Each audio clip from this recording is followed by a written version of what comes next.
Hi everyone, and welcome to our latest Iland Water Solutions webinar, where we'll be looking at how to install some of our popular water filter products that bring clean and great tasting water to homes and businesses. My name's Darren and I'm the Queensland Sales Rep at Iland Water Solutions. If you're based in Queensland, please feel welcome to give me a call or email or come visit me at the office, which is on the north side of Brisbane in Albany Creek. Our main display centre is at our Sydney office at Unit 24, The Hub, 128 Station Road, Seven Hills. You'll find all of our contact details on our website at www.ilandwater.com.au. If you have any questions during the video, please comment in the chat box on the right hand side of the screen and stick around at the end for a 5-minute Q&A session. If you're watching this after the live premiere, please comment below or send an email to sales@ilandwater.com.au.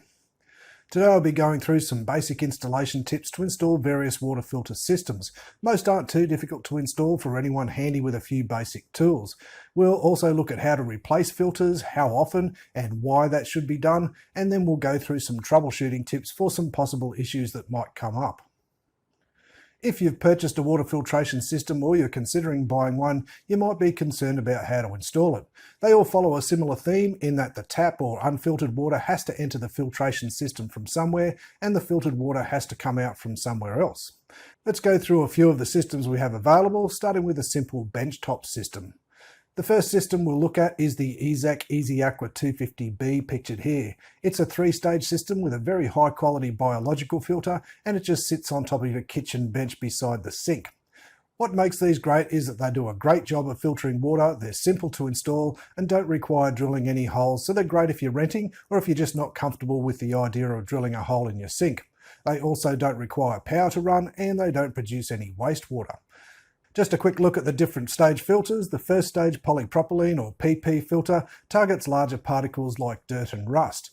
The second stage is a finer grade coconut shell granular activated carbon filter or GAC filter. These are constructed by heating coconut shell to turn it into carbon and then crushing it into granules. Activated carbon is positively charged and therefore able to remove negative ions from water, such as chemical substances like chlorine, as well as heavy metals like lead, arsenic, cadmium and chromium. It also removes VOCs, volatile organic compounds, like petrol, benzene, formaldehyde and solvents, which are usually responsible for any unpleasant odours in water. The third and final stage is the fantastic EM Medium biological filter for the removal of microorganisms like bacteria, viruses and microbial cysts. EM Medium is a technology developed for the reuse of water in space programs. These cartridges are usually safe to use for around 1 year for an average household of 4. Being a benchtop system, the EZAC EasyAqua 250B water filtration system is very easy to install and can be done in just a few minutes. All that's required is to remove the aerator from the existing tap and screw on the inlet hose. The attachment that fits onto the existing tap has a simple switch to allow non-filtered water to come out or for filtered water to come out of the EZAC tap, depending on which way it's turned. Here's a quick video showing how it's done. Installation is a breeze. Simply unscrew the aerator from any tap and screw on the 250B inlet hose. Now for filtered water, turn the tap to the vertical position. For plain unfiltered water, bypassing the filter, return it to the horizontal position.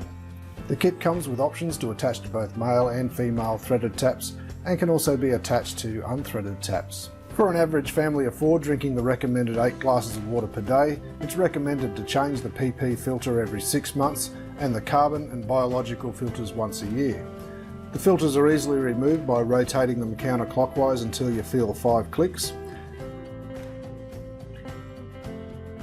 Then lift the filter out.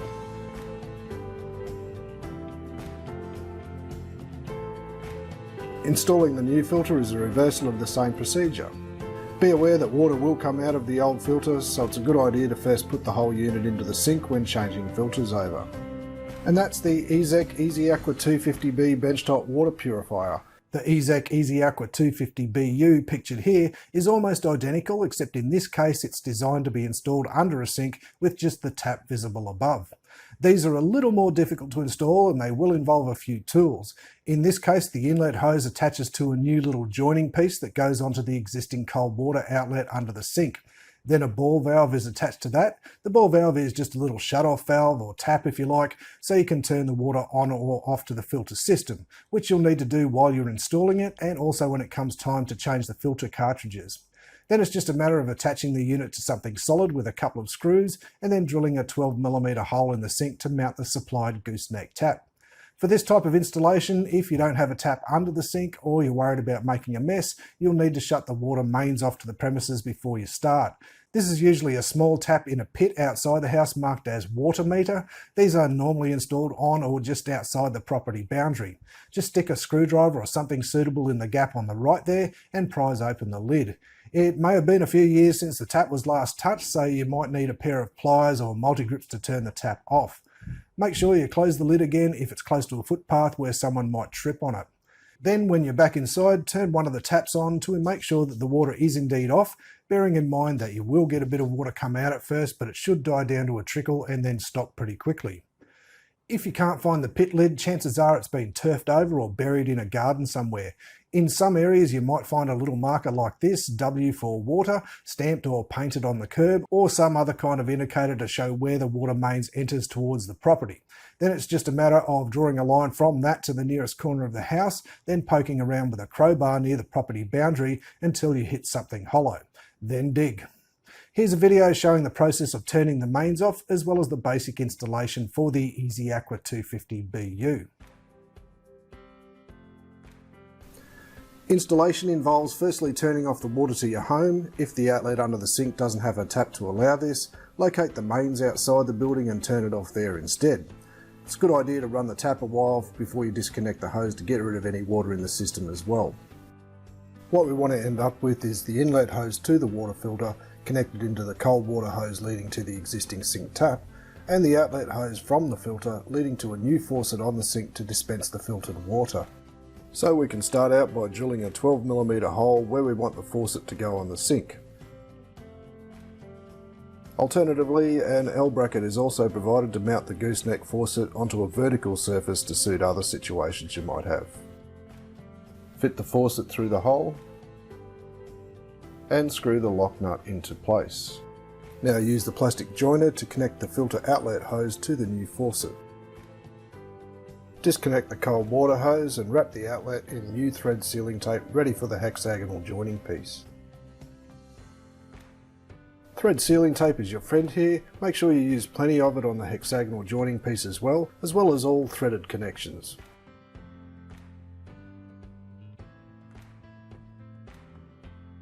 And tighten the joining piece into place. Give the ball cock valve a liberal wrap of thread sealing tape.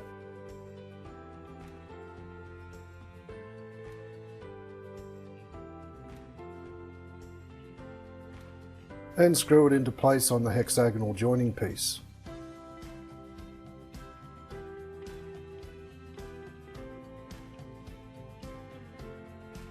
Now attach the EZEC inlet hose to the ball cock valve. Mount the filter base in a suitable position on the side of the cabinet. Attach the inlet hose from the ball cock valve to the EZEC filter and the outlet hose up to the new faucet. Now reattach the cold water hose to the sink tap and tighten with a suitable spanner. Now we can turn the water back onto the house. It's recommended to run the water through the new filter system for a few minutes to wash out any particles that may have come loose post-manufacture.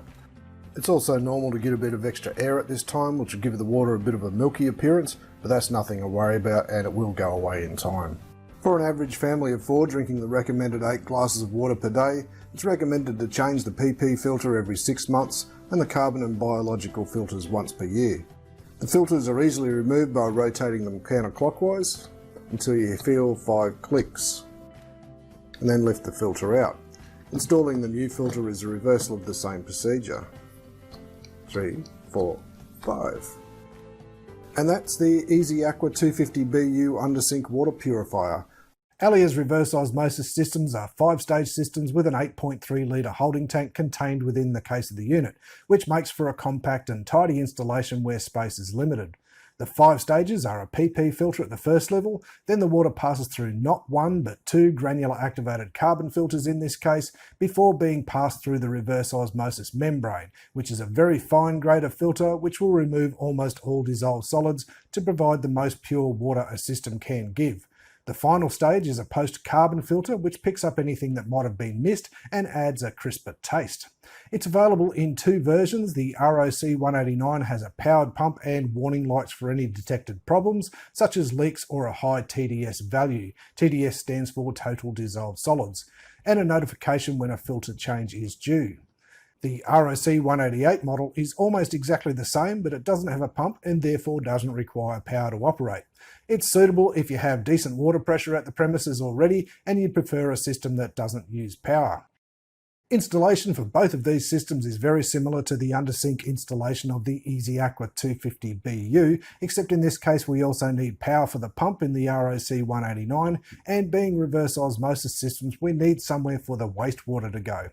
Alia's instructions are to drill a hole in the drain pipe and stick the hose in there with some silicone around it, but there is a much more elegant solution. This is one we installed in our Sydney showroom using a grommet we got from a local hardware shop into the existing dishwasher drainage connection. If you already have a dishwasher connected to that, you might find you have a spare one you can use. That's the case in my house at least, but if you don't have one of those, Alia's suggestion will do the trick. For other reverse osmosis systems like our CleanPure RO2000 system pictured here, you might have a separate holding tank. In that case, you'll also have hoses from the main unit to the holding tank. Where all the hoses go is clearly marked on the main unit pictured on the left here, so it isn't too difficult to work out. Push lock connectors. Most water filtration systems use push lock connectors to connect the hoses into various fittings. These don't require any special tools to use. You simply push the hose into the connector and then pull back to make sure it's secure. If you need to get them apart again, it's simply a matter of pulling the flange back in and extracting the hose. It's a good idea to turn off the inlet water and run the outlet tap before you do though, to get rid of as much water as possible in the system and also release any pressure. Pressure limiting valves or PLVs are an important consideration as well. If the water pressure at your premises is above 500 kilopascals, it can damage a water filter system and perhaps even flood your house if it causes any fittings to blow. Here's a video explaining that further, as well as a demonstration of push lock connectors. Hi everyone, Darren from iLand. One important consideration when installing a water filter is to first check the water pressure in your home. The recommended maximum water pressure for EZAC water purifiers is 500 kilopascals, which is also the national standard for within buildings in Australia, unless it's for a fire service outlet. But there is some variation in water pressure across shires and sometimes it can be a bit higher. The usual way water utility companies create water pressure is to put a reservoir on top of a hill. All that water gathering up the hill creates pressure, but the amount of pressure varies depending on the height of the hill. They then use valves and so on to regulate it further, but there's still some variation depending on how many people in the vicinity have taps turned on, if the area has grown beyond the infrastructure, or if the infrastructure has been designed for growth that hasn't happened yet, and so on. Sometimes the pressure is weak, sometimes not so weak. Pressure above 500 kilopascals can not only damage a water filter system and void the warranty, but it can also make quite a mess if the fittings blow off in the middle of the night and it floods your house. The easiest way to check your water pressure is to grab one of these water pressure gauges from a hardware shop. They only cost around $20 and you can find them in the irrigation section usually. Then just screw it onto a tap.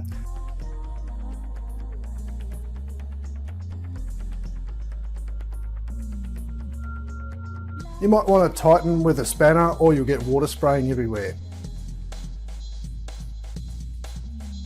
Then turn the tap on full blast. Okay, this one's right on 600 kilopascals, which is too high for our water purifier. So what we'll need to do is grab a pressure limiting valve or PLV to limit the water pressure to less than 500 kilopascals. These can cost anything up to about $80, but I got this one off eBay for just $16. It's a push lock connector style, which is really easy to install. There's a bunch of these on the market around 350 to 400 kilopascals designed for fridge filters, which is perfect for what we want to do with them. They come to suit either a 1/4 inch or 3/8 hose. We want a 3/8 one in this case, which is for an EZAC water purifier, but other manufacturers might use a different size. So all you do is cut the inlet hose where you want it to go. You want a nice clean cut with no daggy edges. There are proper hose cutters for this task, but you can also use cable strippers with the blade set deep if you have a set of cable strippers with an adjustable blade, or anything razor sharp like a Stanley knife that can make a nice clean cut. Scissors or snips tend to squash the hose, making an uneven cut, but if that's all you've got, you might need to trim it up a bit to get a nice clean end. PLVs are directional too, so don't get it the wrong way around. Then just push the hoses into each end and pull back to make sure the connection is firm. If you need to get the hose out again, see that little gap just there? You need to hold that in and then just pull on the hose. It can take a bit of muscle, but usually they come out fairly easily. And that's it. Now any water going through this is going to be limited to 400 kilopascals for a trouble-free water purifying system. Before starting a new system up for the first time, make sure all hoses are connected and feel secure. Next, turn on the ball valve to turn the water on and watch for any leaks. If you do see any, quickly turn the ball valve off again and redo the offending connection.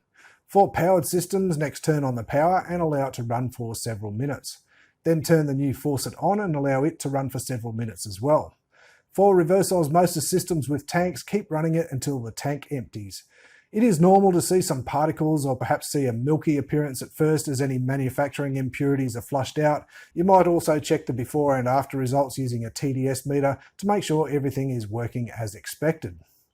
Anything out of the ordinary, such as leaks or unexpected noise, turn the power off first on powered systems, then the ball valve to turn off the water. If you're going to be away from home for more than a couple of weeks, it's recommended to turn off the ball valve and power if applicable, as well as drain the tanks of RO systems. Follow this procedure as well when changing filter cartridges. Always when starting up a system, turn the water on at the ball valve first and then the power, if the system requires power.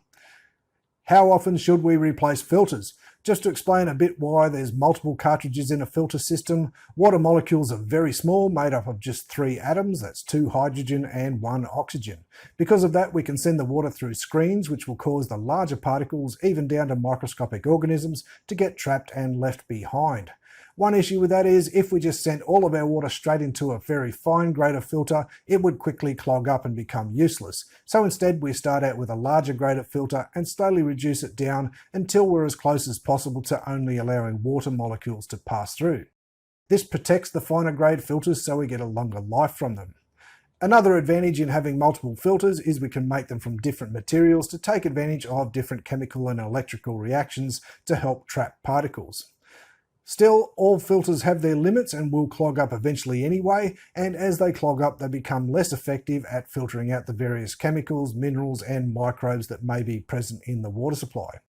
This may soon become apparent to you in the form of changes in the taste or odour of the water coming from your water filter, or if you notice reduced or no water flow, which will usually be due to the filter cartridges becoming clogged. Another one, if you're using a TDS meter to keep an eye on things for a reverse osmosis system, you'll notice the TDS level rises as the RO filter cartridge wears out. If it gets too high, you'll know it's time to replace the reverse osmosis membrane. Are old water filters dangerous? Yes, they can be. The material building up on the outside of your filter can become a breeding ground for bacteria if left long enough. One of the first water filter systems I had was a basic terracotta one, and after a few months of use the water smelled and tasted like a pond, and that can make you sick if you notice it and keep drinking it anyway. Manufacturers may vary a little in how often filter cartridges need to be replaced, but the table here is a general guideline based on a family of 4 and the average person requiring around 4 litres per day. Obviously, smaller families would need to replace filters less frequently, while larger families would need to do that more frequently. More frequent replacement may also be required if you notice reduced water pressure or no water flow, if the water becomes discoloured or you can see particles in it, or if the taste or smell has deteriorated. Failure to replace filter cartridges at the recommended intervals may not only result in bacteria growth affecting water quality, it can damage a powered water system if the pump gets overloaded trying to push water through blocked filters. Here we see the open case of the ROC 188 and 189 systems showing the filter cartridge locations. The first 3 cartridges are fairly easy to replace and just involve a quarter turn by hand to extract them, much the same as for the EZAC filter systems we saw in the previous videos. Here's a video showing how to do it in the Alia RO systems.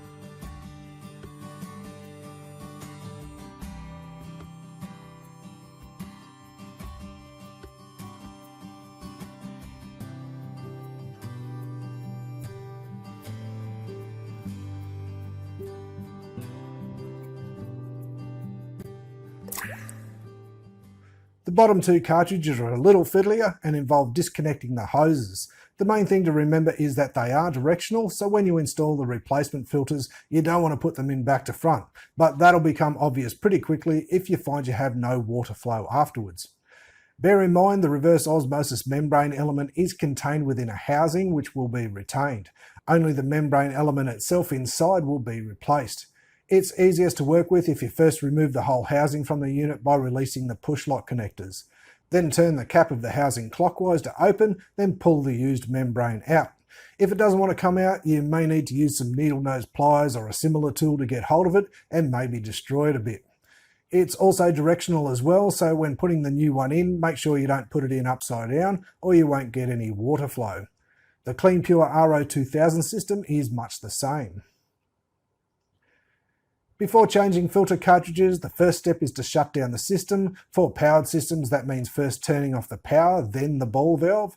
Then it's a good idea to turn the filtered faucet on to get rid of any pressure in the system and get as much water out as possible.